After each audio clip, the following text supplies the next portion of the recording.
Bismillahirrahmanirrahim. Assalamualaikum warahmatullahi wabarakatuh. Alhamdulillahilladzi hadana li hadza wa ma kunna linahtadiya laula an hadana Allah. Asyhadu an la ilaha illallah wahdahu la syarika lah wa asyhadu anna Muhammadan abduhu wa rasuluh. Allah Ta'ala badana billahi minasyaitonir rajim. Bismillahirrahmanirrahim. Ya ayyuhalladzina amanu taqullaha haqqa tuqatih wa la tamutunna illa wa antum muslimun. Qulaidan ya yunasu taqu rabbakumul ladzi khalaqakum min nafsin wahidah khalaqa minha zawjaha wa batha minhuma rijalan katsiran wa nisaa'a wattaqullaha alladzi tasaaluna bihi wal arham innallaha kana 'alaikum raqiba.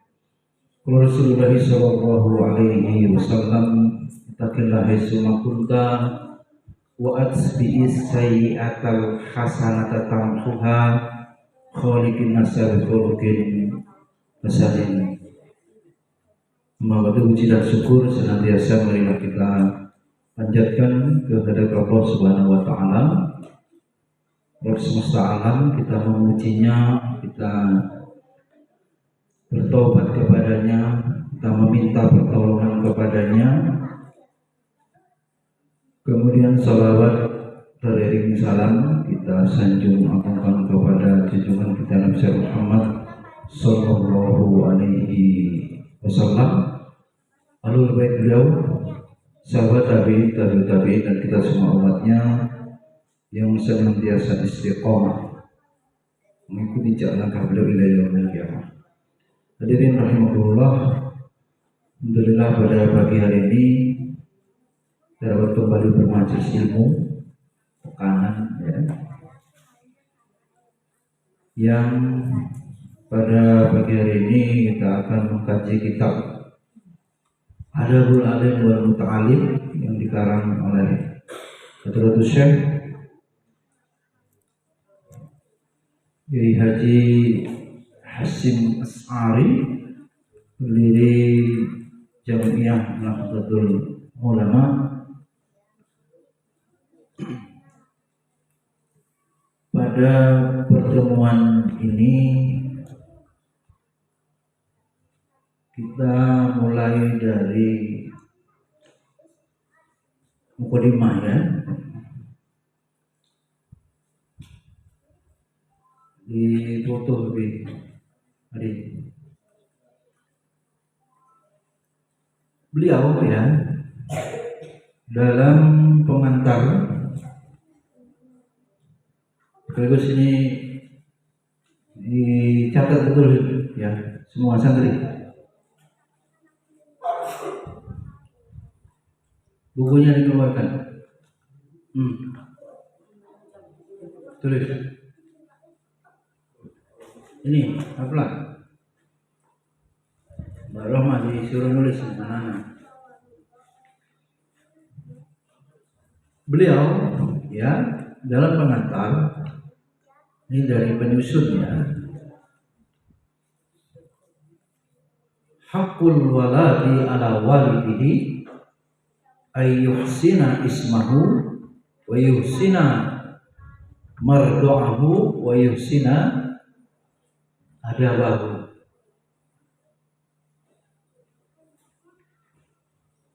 Ha'ana haqqul waladi, ha'a anak yang maknanya harus dipenuhi oleh orang tua ya. Haqqul waladi ala walidihi, hak anak yang harus dipenuhi orang tua. Berarti apa? Kewajiban orang tua itulah hak anak. Apa itu? Pertama, ini hadis ya, ayyuhsina ismahu, dibagus-baguskan, diberi nama yang baik, yang bagus. Ada yang namanya nggak bagus manusia, ada namanya kaslan. Nyata itu Abi orangnya, faktanya hidupnya itu orang Jawa bilang kelumbrak kelumbruk, rambutnya nggak rapi, ya, nggak necis gitu ya, nggak perlente, ya kayak orang males gitu. Tapi manusia itu hidup, pagi nunggu sore, sore nunggu pagi, berengut aja. Wajahnya itu kayak wajah siapa di sini? Kayak wajah yang galau, beban di sini. Itu namanya orang kaslan. Namanya kaslan. Dalam hadis juga ada yang Nabi nyuruh ganti ya. Orang namanya Pak Murun ya. Murun itu apa, Bi? Pahit. Orang namanya Pak Pahit. Disambut. Terima aja.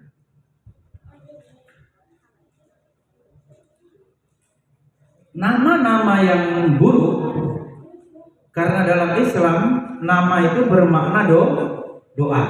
Ya, dikhawatirkan setiap dipanggil seperti didoakan itu. Udah namanya males, dipanggil males, kaslan kan begitu. Tidak mungkin tidak dipanggil, pasti dipanggil namanya orang. Ya, gitu. Ini hak orang tua nggak boleh. Hak anak ada kewajiban orang tua tidak boleh salah dalam memberikan nama. Kemudian juga mardo'ahu, diberikan apa? Wa yuhsina, susu, ASI. Ini hak anak disusui oleh ibu kandungnya yang sempurna. Ini hak. Berapa lama nyusuinya, Cik? Wal walidatu yurdina haulaini kamilaini liman yutimau doa. Jadi berat. Kalau lihat kehidupan artis, kabarnya tidak mau menyusui anaknya, takut apa? Bodinya hancur istilahnya. Jadi takut kewer kalau orang Jawa bilang, ya, dipaham kewer nih. Karena di susu anaknya, alhamdulillah, fitrah wanitanya hilang. Dan tidak ada yang bisa melebihi kualitas susu itu selain daripada ASI ibunya. Ini ada nggak yang santri nggak disusui ASI? Disusui dengan sapi. Atau Ustaz Kiai Anwar Zahid. Makanya anak-anak sekarang betik itu apa? Nakal amit-amit itu betik. Pas disuruh moh, ayo sholat, moh, bunyinya bunyi sapi. Karena apa? Tidak disusui ibunya, tapi disusui sapi. Maknanya apa? Susu formula, susu kaleng. Dan hubungan emosionalnya tidak terbangun. Kedekatan seorang ibu dengan bayi atau anaknya itu dengan menyusui itulah. Ya susah. Kadang-kadang anaknya lompat-lompat, ya, disusui ginjalan. Abi Ajis itu ginjalan. Kalau ditanya uminya ketemu uminya Abi Ajis, tanya nih, Bu, ini dulu kecilnya Abi Ajis ini ginjalan atau kalau nyusu itu? Bukan hanya ginjalan, itu mumbul gitu. Nah, gedenya begini, Bu, gitu. Ya. Bahkan Abi Ajis katanya minta disapenya Enggak 2 tahun, 2 tahun masih lanjut. Waduh, mau sampai berapa tahun? Wah, sampai TK nanti, botol mamanya ya, Abi Ajis ya. Tuh, dan lagi kalau menikah bisa menasihati istrinya supaya sabar dalam menyusui, ya, rewel bayinya. Belum lagi Abi Ajisnya kelihatan tukang rewel, bukan hanya anaknya, bapaknya nanti juga rewel. Suruh bangun sholat subuh malah susu, aduh kawatnya, ya.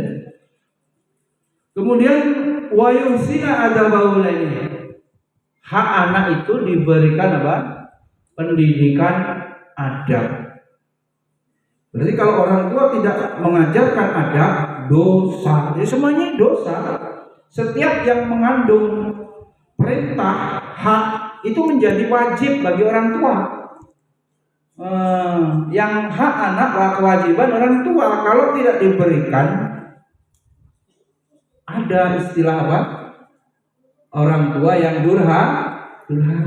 Bukan hanya anak yang durhaka, tapi juga orang tua yang durhaka. Tidak memberikan hak-hak anaknya. Ibnu Sirin ya berkata, para sahabat Rasul belajar hidayah. Nah, belajar hidayah di samping belajar ilmu. Bagaimana ini maksudnya belajar hidayah ini? Hasan Al-Basri berkata, sesungguhnya seseorang bisa mencapai keberadaban hati yang beradab. Itu membutuhkan waktu yang bertahun-tahun lamanya. Saya baca resum Mbak Rohmah, resum Mbak Najma, tertulis di situ. Dipilih Imam Al-Ghazali. Nah, belajar ilmu berapa tahun? Mesti ingat resumanya. Periode pertama berapa tahun Mbak Najma? 16 tahun. Taklim waktu itu, ya. Lika-liku menuntut ilmu. Ditambah berapa lagi Mbak Rahman? 20 tahun.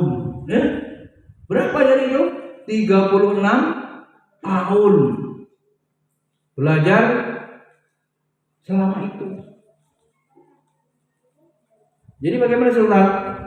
Butuh waktu yang lama untuk bisa menata hati sampai menjadi beradab, ini kata beliau. Jadi kalau baru seminggu, 2 minggu, sebulan, 2 bulan, setahun, 2 tahun, ya belum ada apa-apanya.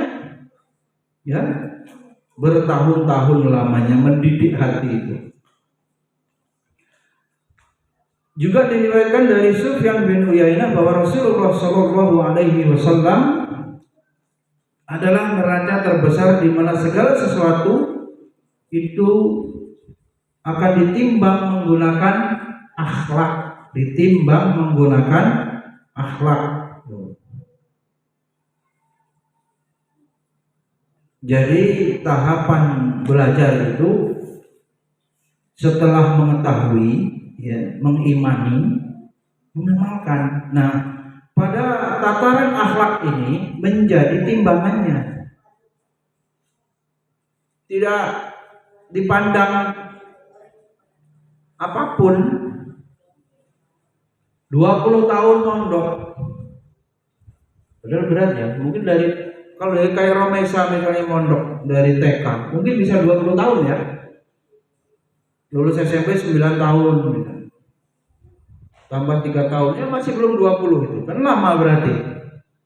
Meskipun sudah 20 tahun mondok, tetapi setelah keluar su'ul adab, akhlaknya buruk, maka timbangannya itu ya jomplang itu, nggak berhasil belajarnya itu. Coba, berat sekali. Kesalahan-kesalahan orang yang sudah belajar itu sangat sensitif dibandingkan kesalahan orang yang awam yang memang tidak pernah ngaji, tidak pernah taklim, tidak pernah mondok. Ya wajar-wajar kata orang. Itu sekolah juga enggak, mondok juga enggak, taklim juga enggak. Akhlaknya buruk. Orang bilang ya wajar-wajar. Tapi yang mondok, loh, yang taklim, ya, yang sekolah kok lulus akhlaknya buruk, nah ini maka dicumplang di sini. Tidak sesuai, orang akan lebih mengkritik. Tidak sesuai. Lulusan pondok, lulusan sekolah Quran, lulusan sering ngaji kok kayak gitu. Nah selalu begitu. Ya, orang akan mengkritik lebih, ya. Orang akan memprotes lebih. Setiap alumni yang menampilkan ketimpangan dari sisi akhlak. Sebab pada akhirnya beragama ini berakhlak, ujungnya itu, ya, seluruh ilmu. Bahkan kalau kita konklusikan tazkiyatun nafas, ya, seluruh ibadah, apa saja ibadah yang wajib, sholat, terus saum, terus zakat, terus haji, ditambah yang sunnah. Ini Abi Galih sudah bisa mengkonklusikan belum untuk mulai ngajar tazkiyatun nafas nih, bahwa seluruh itu semua ibadah-ibadah yang Allah wajibkan, bahkan sunnah itu kalau sama ya, berarti sholat tahajud, sholat duha, itu seperti riyadhah. Apa itu? Latihan maknanya, ya.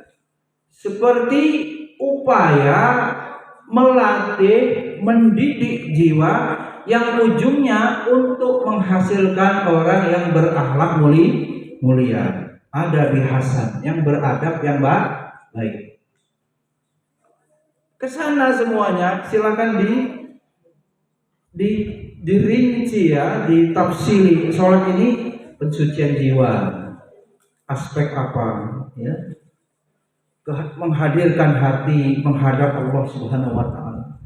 Dan hakikat hidup ya untuk sujud, ya, ibadah kepada Allah, merendahkan diri, kepala yang dihormati tunduk, ya, sama dengan kaki nempel ke lantai, bersujud kepada Allah.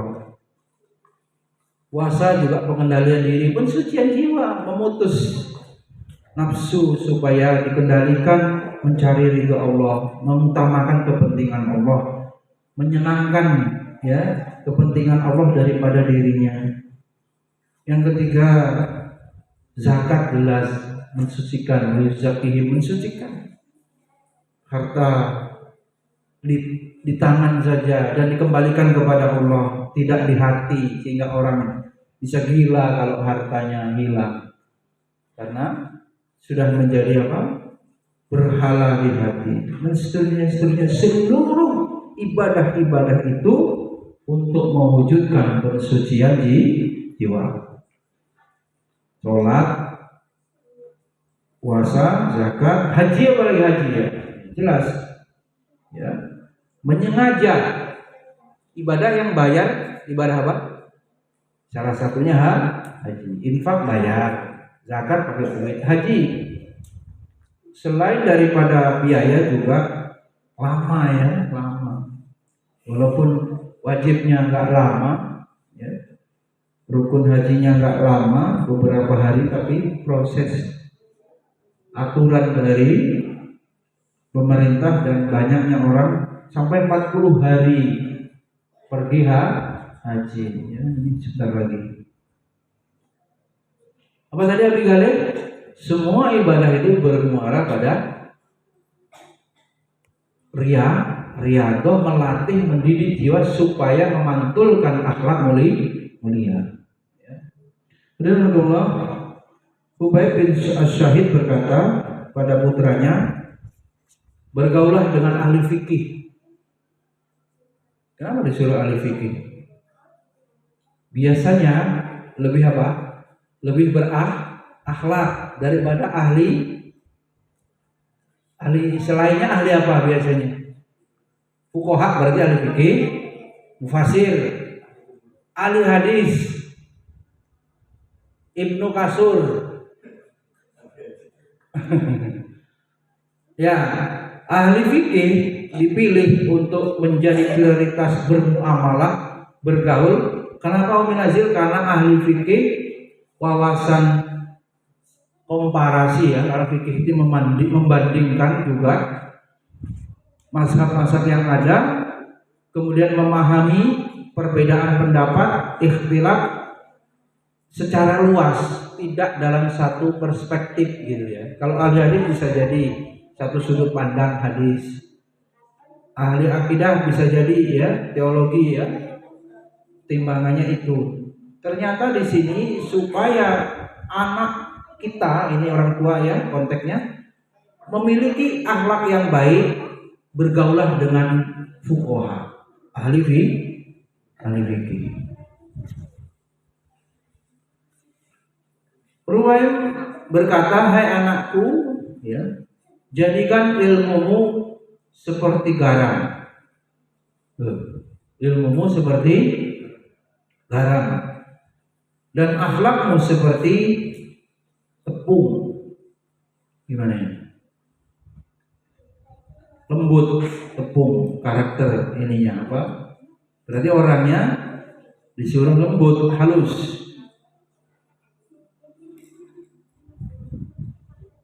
Ibnu Mubarak berkata, kami lebih membutuhkan akhlak sedikit daripada ilmu yang banyak. Boleh aja Umi Nazil apa ini Mbak Rohmah yang baru, Yajis baru juga ya, baru lama Yajis.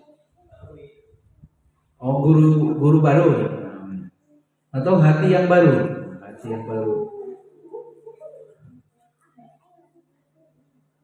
Anak-anak itu tidak usah disuruh belajar. Kalau pas masuk jam kedua umpamanya kelasnya kok kotor, digali. Lama baru digali mah. Bersihkan dulu.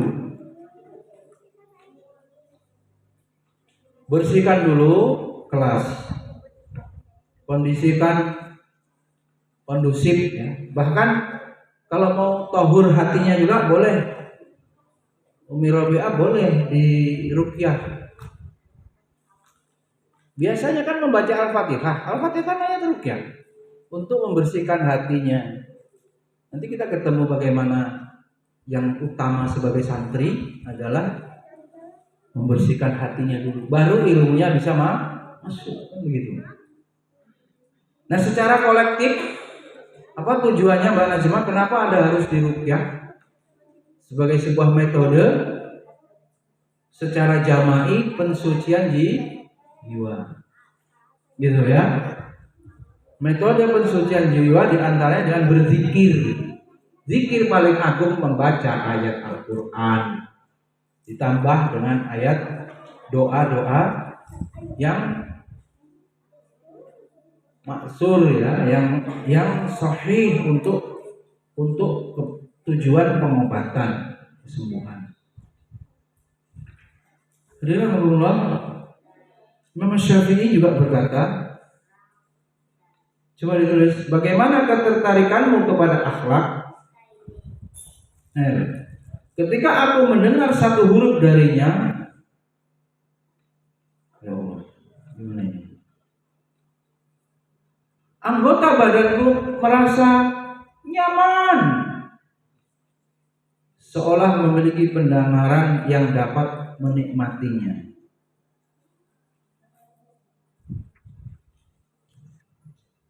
Bagaimana? Menurut Imam Syafi'i, beliau itu kalau ditanya seberapa antusias, ya, seberapa semangat dalam belajar akhlak, gitu ya. Kalau sudah belajar, pengen mewujudkan, mengamalkan akhlak mulia itu.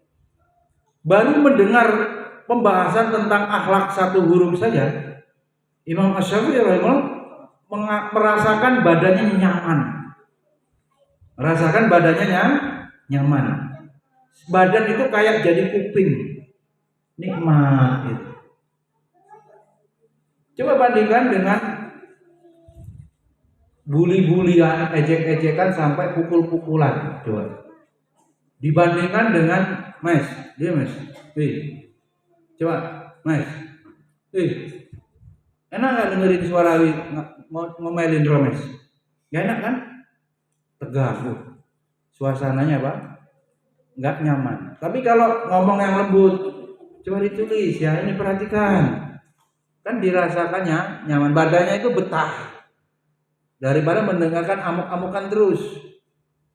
Ya. Tuh. Jadi nyetelnya gimana Abi Aziz? Kayak main layang-layangan, ya. Pernah main enggak itu?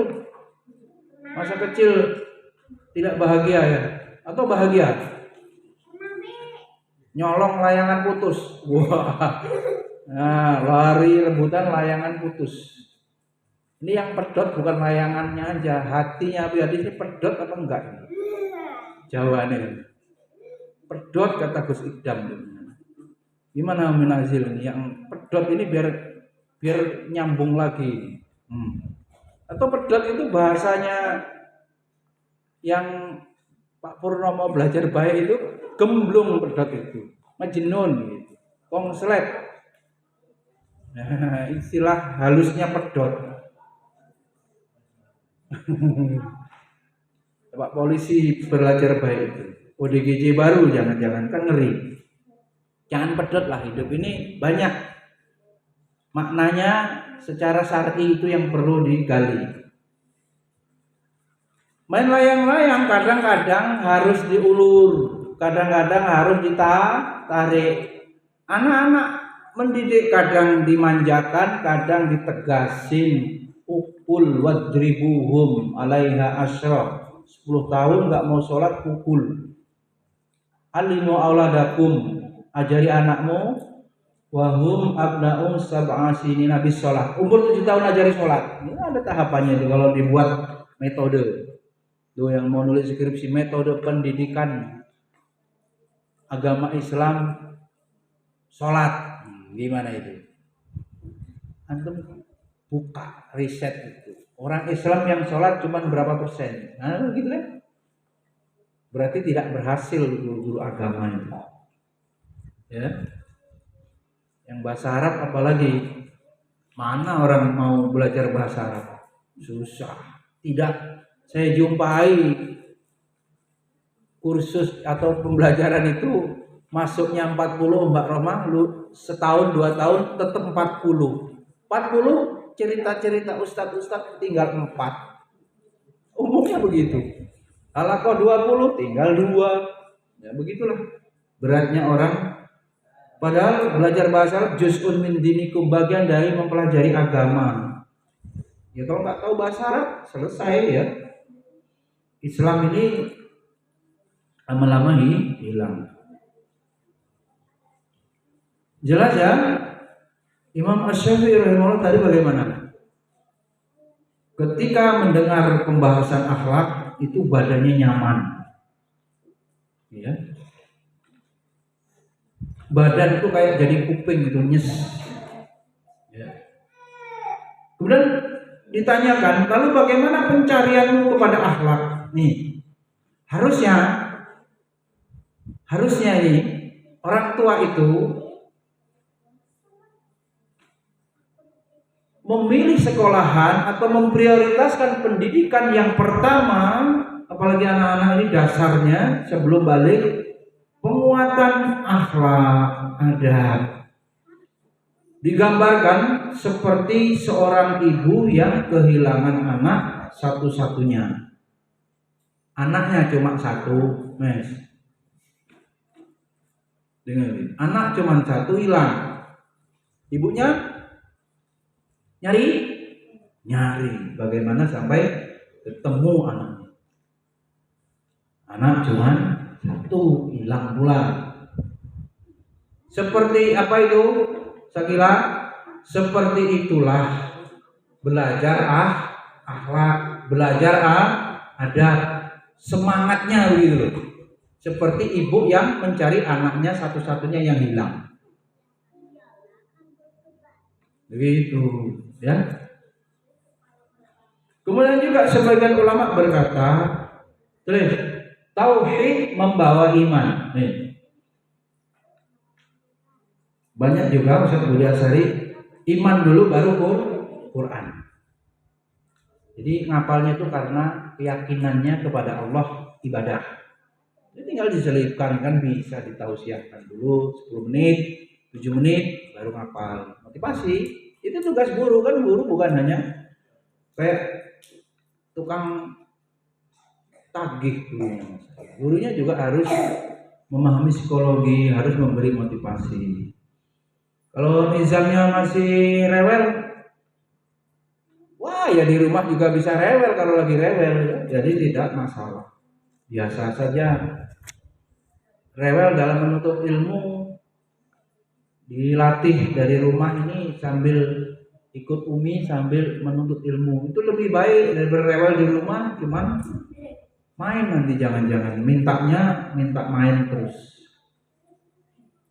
Bahkan teorinya bisa 66 hari kan, baru bisa terbiasa. Kalau baru seminggu begitu wajar.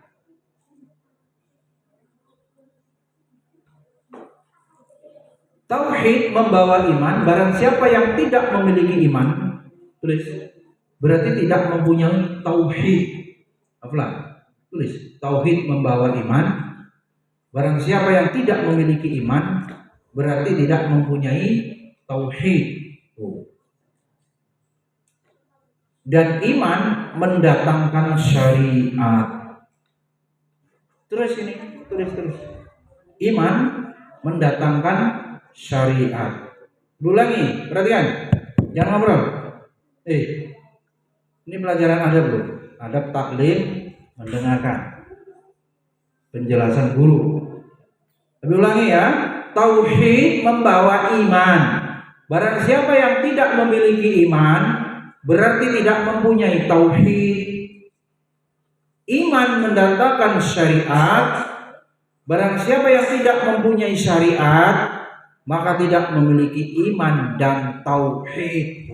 Dua-duanya. Ya, Hadratus Syekh ini tegas nih, coba.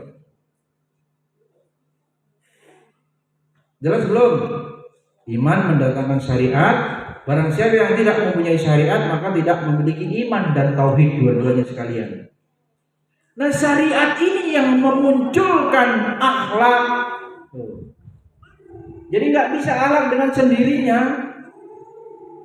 Muncul ada tanpa memiliki syariat atau mengetahui syariat. Dan yang lebih mengerikan lagi, barang siapa yang tidak beradab, barang siapa yang tidak beradab sama dengan tidak mempunyai syariat, tidak mempunyai iman, dan tidak mempunyai tauhid. Ditegaskan itu. Syariat menyebabkan munculnya akhlak. Barang siapa yang tidak beradab sama dengan tidak mempunyai syariat, tidak mempunyai iman, dan tidak mempunyai tauhid. Ulangi lebih. Ya. Tidak mempunyai tauhid, kemudian iman mendatangkan syariat. Terus siapa yang tidak mempunyai syariat, maka tidak punya iman, tidak punya tauhid. Syariat menyebabkan munculnya akhlak. Nah ini, siapa yang tidak beradab sama dengan tidak mempunyai syariat, tidak mempunyai iman, dan tidak mempunyai tauhid. Coba beliau kemudian satukan begitu coba.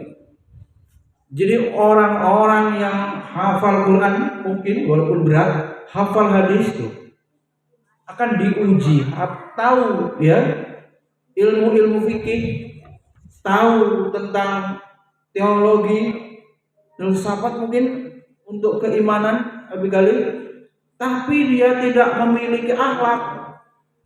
Tuh. Seperti tidak bermakna semua yang selain yang dimilikinya itu. Jadi ukurannya akhir atau endingnya itu timbangannya akhlaknya itu. Akhlaknya itu.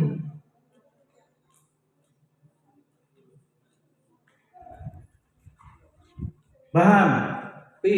Din. Hampir-hampir kayak tak memiliki makna. Maksudnya kayak nggak dianggap loh ya. Menurut beliau ini, rono gunane gitu ya. Nggak ada faedahnya, ilmunya banyak, gelarnya serenteng, ya ibaratnya. Kalau sudah lulus kuliah, tapi akhlaknya nggak sesuai. Segitunya biar coba.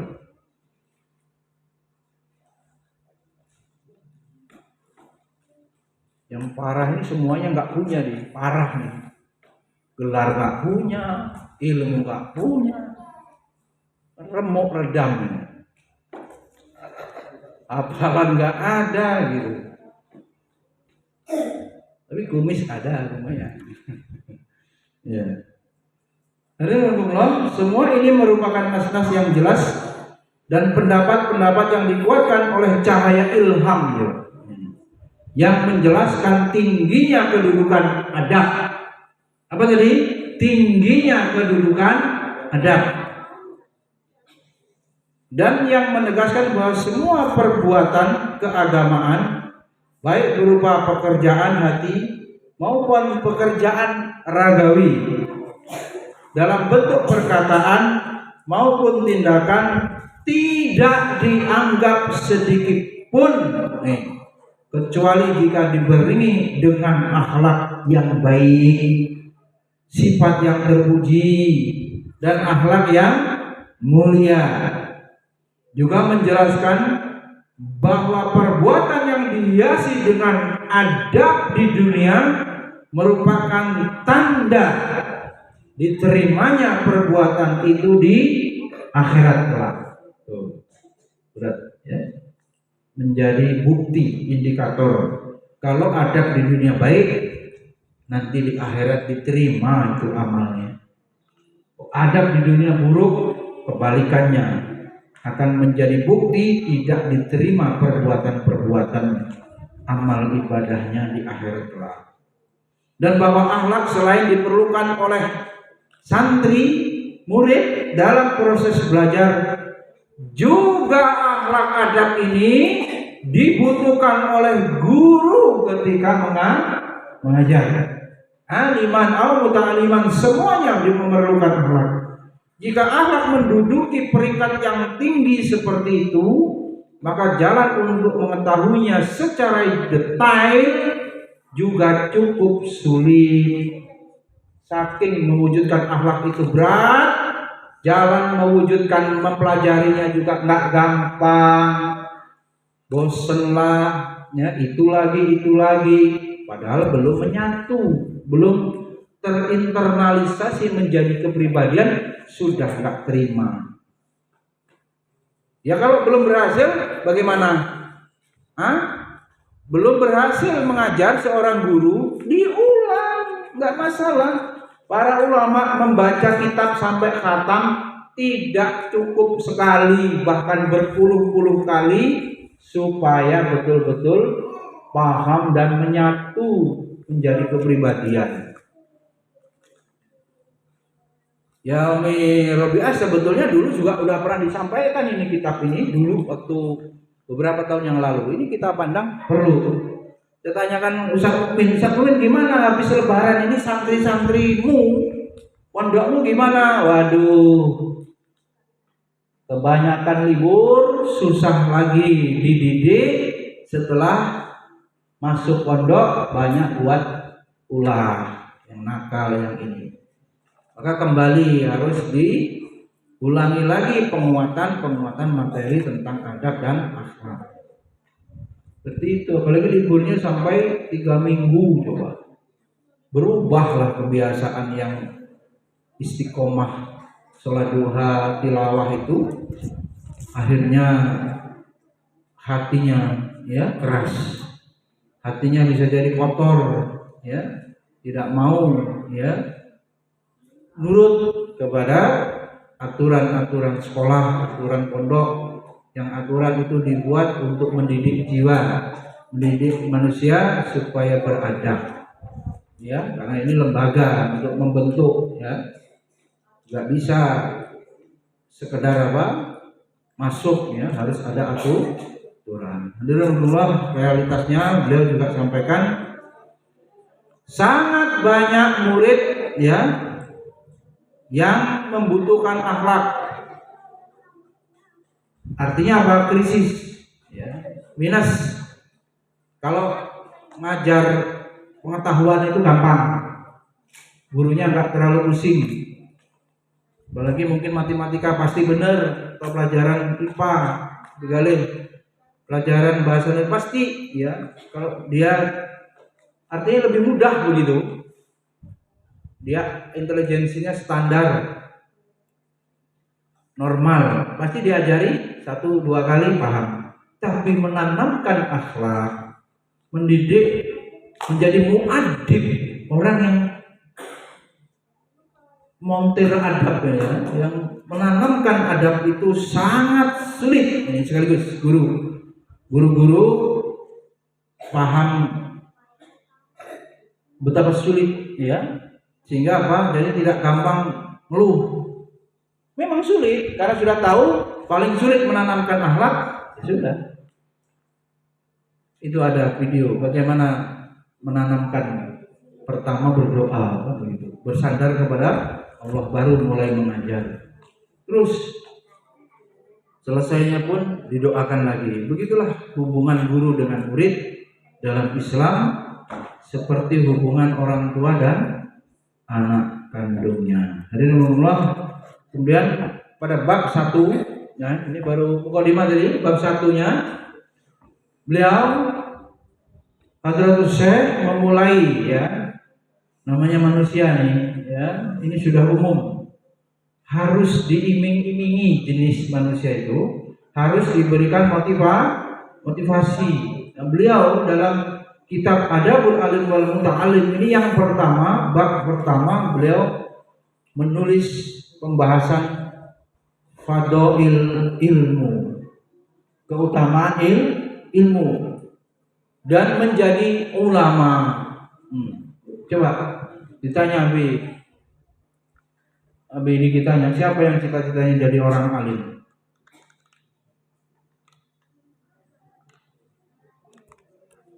Bener Bi, jadi koki katanya. Mau nih alim Rabbani, udah gak usah mikir urusan dunia, asal ilmunya betul-betul mumpuni, ya. Apa istilahnya, expert, ahli, ya. Jujur, tapi memang pengen jadi orang alim, pengen jabatan enggak, pengen mobil mewah enggak, cuman pengen ilmu, ya. Ada begitu. Apa ini Nizam, ya, Ustadz Nizam pengen jadi orang alim Rabbani. Coba dari mana rumahnya? Oh, Rembang, dari Jawa, hijrah ke Lampung. Pokoknya pengen jadi orang alim. Jahit, bener nih. Ilmunya banyak.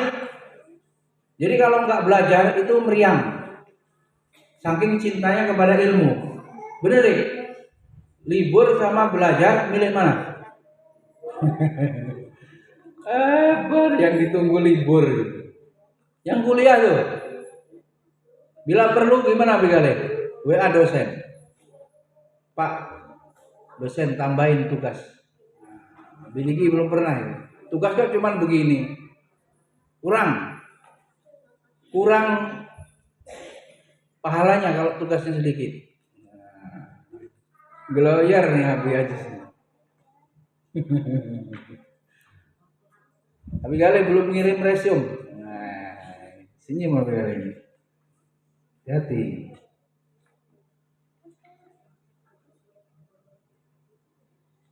Jawel, pengen jadi orang alim, pinter, loh, mau nggak mau? Gimana? Menjadi tahumu paling jadi dokter, apa jadi insinyur, arsitek, jadi orang alim, ya, alim rabbani. Hadirin Allah, beliau Hadratus Syekh Kiai Haji Hasyim Asy'ari kemudian menerangkan surat Mujadilah ayat 11. Santri sering disampaikan. Apa ayatnya? Bunyinya, Din. A'udzubillahi minasyaitonir rajim. Yarfa'illahul ladzina amanu minkum wal ladzina utul ilma darajat. Wallahu bima ta'maluna khabir. Apa artinya ya? Allah akan meninggikan orang-orang yang beriman di antara kamu dan orang-orang yang diberi ilmu pengetahuan darajat, beberapa derajat.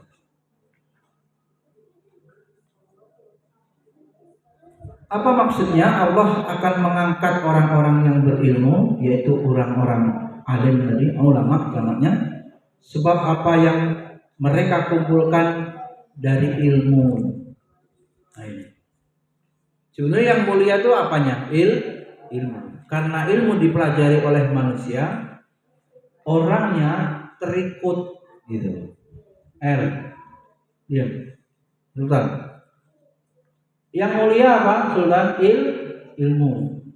Karena ilmu ada pada guru, dipelajari oleh guru, sebelumnya gurunya telah belajar dan diberikan Allah ilmu sehingga jadi guru, maka kemudian guru itu juga terikut mulia. Ya.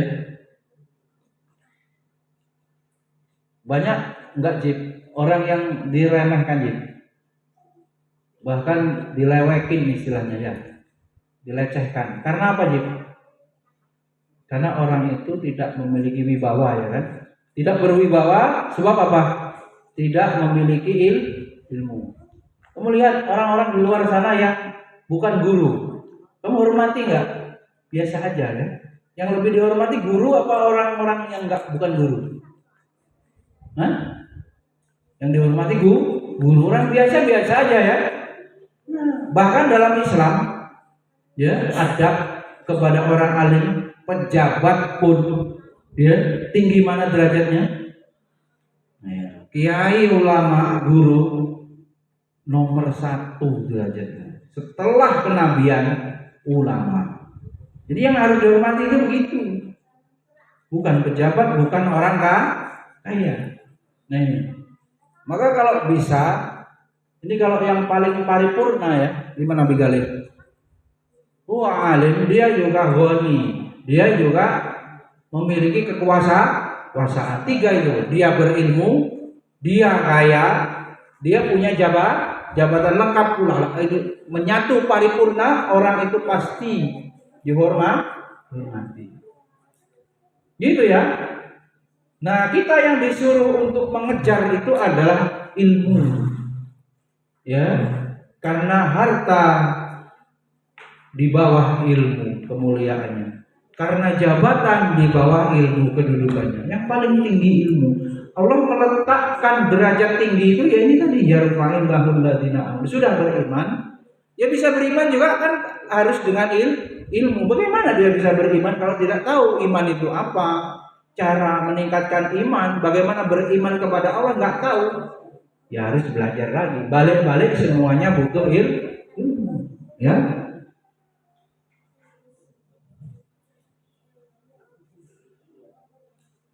Dalam kenyataannya juga di kehidupan sehari-hari, kewibawaan ya, makom penghormatan itu sesuai dengan kedalaman ilmunya. Ya, ini kedalaman ilmunya. Orang yang paling dihormati, disegani, ya, di satu masjid atau di sekolahan atau di pondok, ya yang paling alim di situ, ya. Maka terbukti sudah Allah melindungi, ya, orang-orang atau aulia, ya, wali Allah, orang-orang yang alim itu lantaran ilmu itu melindungi dirinya, dihormati dia, disegani dia, karena Allah ridho, ya, ridho. Jadi guru-guru kalau sulit, ada nggak yang sulit mengkondisikan santrinya? Ya, kendalanya, Abadi, kendalanya santrinya ribut terus, gimana itu? Ya tabok tetap aja, ya. Tabok kalau kecil, kalau nabok segede Lutfi, males gurunya yang bisa pingsan bonyok kalah sama Lutfi. Nggak selesai dengan tabok-tabok. Ada juga guru yang kecil, guru itu badannya kecil fisiknya, tapi disegani. Dia kalau sudah masuk kelas santrinya diem. Itu gimana itu coba? Hah? Iya kan? Jadi bukan fisik. Orang itu kemudian dihormati ya karena ilmunya tadi. Guru itu dihormati, disegani karena ilmunya. Plus kalau sudah guru itu paling mampu mengamalkan, paling duluan, paling tua yang tambahannya, kan? Ya, sudah dia paling alim, paling tua, ya, paling banyak mengamalkan, itu melekat, ya, lengkap. Dia bisa derajatnya, ya, dihormati, ditinggikan oleh Allah, dihormati oleh manusia. Manusia diantaranya murid-muridnya. Ibnu Abbas, ya, berkata derajat ulama, ini perhatikan nih, di atas derajat orang beriman selisih 700 derajat. Orang beriman itu sudah tinggi loh, ya. Allahu waliyul ladzina amanu, coba. Orang beriman itu wali Allah. Dari orang-orang beriman itu ternyata orang alim derajatnya lebih tinggi, selisihnya 700. Menurut Hadratus Syekh Kiai Haji Hasyim Asy'ari seperti itu. Derajat ulama itu lebih tinggi dari orang beriman 700 derajat. Dan dari satu derajat ke derajat yang lain jaraknya 500 tahun. Jalan, kalaupun jalan kaki, kalau 500 tahun itu sejauh apa? Jarak antar satu derajat ke derajat yang lain 500 tahun perjalanan. Jarak orang beriman dengan orang alim selisih 700. Dan selisihnya itu, satu derajatnya itu ditempuh selama 500 tahun. Ada nggak yang bahagia dengan ilmu? Pertanyaan Nabi. Setiap dapat hadis, ya kan, dapat penjelasan Al-Quran, dapat kaul-kaul ulama, ya, kaul salaf, sahabat, ya Allah, bersyukur dia, berbahagia dia. Allah mendekatkan dirinya dengan ilmu, Allah mendekatkan dirinya dengan yang paling mulia atau yang paling pantas untuk dikejar, gitu ya, ilmu ini. Waktu lika-liku ilmu sudah kita bahas, sesuatu yang paling pantas untuk diperjuangkan, gitu. Sungguh-sungguh, yaitu ilmu. Sehingga kemudian Allah berfirman, syahidallahu annahu la ilaha illa huwa wal malaikatu wa ulul ilmi qa'iman bil qis la ilaha illa huwal azizul hakim. Lazatul ilmi dalam kitab Taklim Muta'alim itu sudah bisa dirasakan belum? Agak-agak abi kali kayaknya, agak-agak senang kalau berinteraksi dengan ilmu. Udah kelihatan agak senang. bahkan induknya ilmu mau dipelajari ya. Ya kalau usul fiqh sama logika ya, filsafat itu bisa menguatkan iman, itu produktif ya. Kalau kuat, jadi hujah argumentasinya membantah orang-orang liberal, orang-orang ateis itu memang dengan pendekatan rasio ya. Kalau kuat di situ Islam kemudian bisa dibela. Tapi kalau lemah meleset, yang dia yang error ya. Dianya mempertanyakan kuasa kekhususan Allah, ini bisa membuat error, meragukan karena dasarnya skeptis. Ini. Jadi harus pada porsi yang benar, yang tepat. Nah, kalau senang menjadi intelektual, pecinta ilmu, diskusi itu bahagia. Taklim, mengasah otak, ya bahagia. Lezat ilmu. Dan ini bukan urusan remeh-temeh nilai, remeh-temeh gelar, remeh-temeh absen. Makomnya itu bukan pemburu itu. Pemburu kenikmatan yang Allah ridhoi, ilmu. Ya. Antum silahkan tanya seberapa cinta kepada ilmu. Ya, seberapa menikmati. Jadi sebetulnya kalau lulus kuliah agak sedih kalau nggak bisa lanjut belajar ya. Walaupun nggak perlu sekolahisme ya, belajarnya hanya pas sekolah. Ya, itu sedih mestinya. Satu sisi senang lulus wisuda munaqashah, tapi sisi lain statusnya berhenti. Secara formalnya berhenti, lulus, nggak menjadi thalib lagi. Ya. Padahal harus tetap antara aliman atau ta'aliman itu geser-geser dua itu aja. Kalau nggak jadi guru, jadi murid. Ya. Kalau bicara ilmu sampai khatam, juga akan khatam. Ilmu Allah sangat luas. Maka tidak ada ruang sedikit pun untuk merasa hebat, jumawa ilmunya sudah tinggi, nggak ada. Allah di sini kemudian tegaskan dalam surat Al-Imran ayat 18. Allah menyatakan bahwasanya tidak ada Tuhan melainkan Dia yang berhak disembah, yang menegakkan keadilan. Para malaikat dan orang-orang yang berilmu juga menyatakan yang demikian itu. Allah Ta'ala memulai ayat itu dengan menyebutkan namanya, syahidallah, bersaksi. Kemudian malaikat, urutan kedua, la ilaha illa huwa wal malaikah. Berikutnya disusul apa? Yang ketiga, wa ulul ilmi. Allah, malaikat, ahli ilmu. Wah, gimana tadi? Allah nomor satu, nomor dua dalam ayat ini malaikat, wa ulul ilmi, ahli ilmu. Ilmu akan menjaga ya orangnya pasti. Ya.